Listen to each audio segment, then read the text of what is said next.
Hey, and welcome to another episode of Total Ramblings. It's Lego Friday again, although I might not upload this until Saturday, but it's Friday for me anyway. I don't care what time of day it is for you. Tonight I am going to be building two Lego sets, and this is going to be a video about one of them. The two sets I am building are R2-D2, 75379 R2-D2, which I bought earlier this year in Legoland, Windsor. And the other set I'm going to build, is this set, C-3PO, set number 75398 C-3PO, which I bought in the last 20 minutes at Smith's Toys. It's the 2nd of August 2024. This one has just come out. Now, I am reliably informed that these two are the same scale and they go together. And I never bought the Chewbacca, didn't really have any intention of buying any more at this scale. I mainly wanted the Darth Malak minifigure, but we've got C-3PO. He's just come out, so we're going to build both of them tonight. This video is going to be C-3PO. And we're going to build it, and at the end of this I am going to put it together with R2-D2 so you can see if they go together as a set. So let's get cracking, shall we?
So, after 11 paper bags, R2-D2s were plastic, these are paper, C-3PO is finished. Let me try and give you some idea of the movement abilities of this droid. So his head turns like so. If you want a close-up picture of his head, view of his head, there we go. I quite like the eyes, I quite like the mouth. In fact, there's not a lot not to like about his head, if I'm honest with you. I think he's pretty cool. He's even got like the bolts going through his neck. That always kind of reminded me of Frankenstein. Yeah, so his head turns. We've got a printed piece here. This is a printed piece. And this is a printed piece. Unfortunately, these bits are stickers. Here is what's left of the sticker sheet. All the stickers kind of involve wires, I think, for the most part. Right, so just angle this camera a bit better. So the arms go up and down. You see there's a little bit of a clicking noise. You can take the arms out and sort of rotate them that way if you want to get sort of rotation without kind of breaking anything.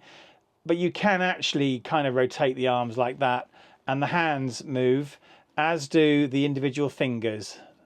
The thumb doesn't, but that's okay. And really that's about it, because basically, as you'll see, he is actually on a base, and he is locked into that base. He can't sort of stand independently. I mean, he probably could, maybe with some modifications. Yeah, so these wiry bits in the sort of central torso, these are all stickers. On the back of the hand here, on the inside of the hand, sorry, there are stickers. But you can get some good kind of 3PO poses out of him. They say hello, you know, calling the, what's her name? But yeah, I mean, he looks really cool. Now, I probably wouldn't have bought him if it hadn't been for R2-D2. but I think they've got to go together. So I am going to finish off this little review by showing you him with R2-D2. Before I do that, let's have a quick look at the manual. So we have a little bit here about C-3PO from the creative lead and design director. Very nice picture of Goldenrod here. Picture of C-3PO in the rebel base of Hoth from Empire Strikes Back. C-3PO supposedly being constructed by Anakin. I mean, reconstructed is probably the right word, isn't it? Never as doomed as he might think. What a desolate place this is. And there we go with a classic sort of 3PO pose. We've got to meet the designer. And some bits about Lego's 25th anniversary. The book that's just come out. Oh, and I totally forgot, because I'm useless at doing these reviews. There is like a little side build. So first of all, we have the 25 years of Lego Star Wars kind of brick, plaque, plate. We have the UCS style plaque, and I'm pleased to notice that this is printed. It's not a sticker, so this won't become peeling off anytime soon. And also the mold kind of indent has disappeared as well. They've finally sorted out that problem. And we do actually get a minifigure with this set. It is 3PO, obviously, with the dual molded silver leg. Really nice figure. It's got arm printing, back printing. It's got side leg printing. It's got front leg printing, obviously torso printing. I mean, this is probably the ultimate 3PO figure, isn't it, really? And essentially, I'll just show you the whole lot together. There is 3PO with the plaque, with the minifigure, and the little kind of thingamy-bob there. Right, now let's get on to showing you R2-D2 with him. Right, here they are.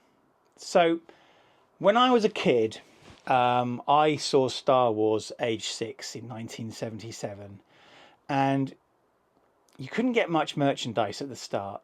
But my stepdad, my first stepdad, he built me Darth Vader's TIE Fighter and an X-Wing, which I remember hanging from the ceiling. Darth Vader's TIE Fighter had interesting landing gear, if I remember rightly. But also, you could get these two as well. And I had these two as sort of model kits. I didn't make them. I don't do model kits. It's why I do Lego. But he did make them for me. If I remember rightly, there was an elastic band holding C-3PO in the middle. I'm pretty certain that was the case.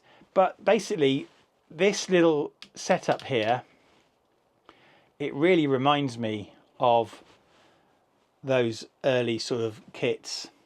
And as you can see, 3PO is on a base, R2-D2 isn't. But I'm pretty certain the scale is pretty much spot on. And it's nice to kind of have them together. And I think it looks really cool. Let me just put away these side builds for the moment. It's a pity that the R2 doesn't come with a plaque like 3PO does, but we get the 25 years on this minifigure stand instead for a figure that's got nothing to do with R2-D2, but never mind. Yeah, I think this is really nice as a set. It makes a nice little sort of diorama. I've seen one other review of 3PO, and there was a complaint that there's kind of like too many different colours of gold or sort of tan in the build. I honestly don't think that's a valid criticism at all. C-3PO is a bit battered and worn by the time we first meet him in Star Wars, the first film. I mean, he's got a silver leg, for goodness sake, which doesn't match anything else.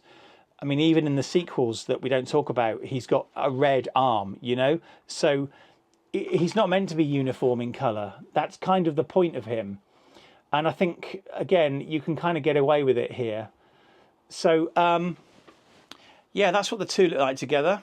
I really hope you've enjoyed this review. I've enjoyed watching lots of Star Trek, The Next Generation. I'd like to thank you very much for watching this Lego review today. If you like Lego reviews, then I try and do them every Friday or sometimes more. I've got some more sets that I've bought this week that I need to build that have just come out. I also do sort of drone flights, general life stuff, unboxing, other toys. So I'd just like to say thank you very much for joining. If you're just here for the Lego, please come back. But if you want to watch some of my other stuff as well, then obviously come back for that as well. I would really appreciate it. Thanks very much. Bye. If you enjoy what I do here, although I can't think why, please remember to click the like button, smash that subscribe button, and hit the bell icon to be notified whenever I post a new video. You might also want to check out my website, www.worldsbestestpoet.com, if you fancy a laugh.